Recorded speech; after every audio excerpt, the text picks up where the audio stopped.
Welcome to the Slop Temple. We pray this video helps.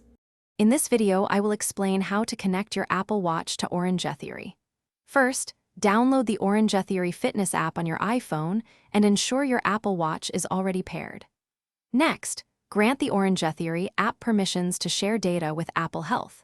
For the most integrated experience, including seeing your stats on studio screens, you'll need the OT Beat link, a small device that attaches to your Apple Watch band. This device bridges the gap between your watch and the in-studio system. Once you have your OT Beat link, attach it securely to your Apple Watch band, ideally within 2 inches of the watch face. Then, open the Orangetheory Watch app on your Apple Watch.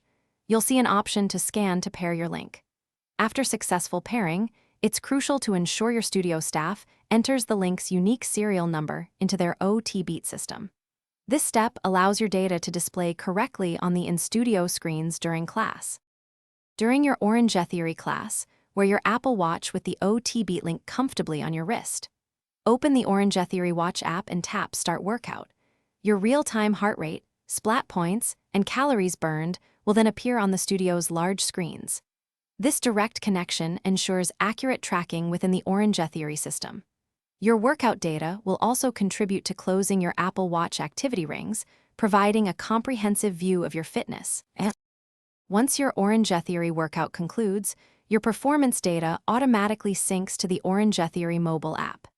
Here, you can review a detailed summary of your session, including your average heart rate, peak splat points, and total calories burned.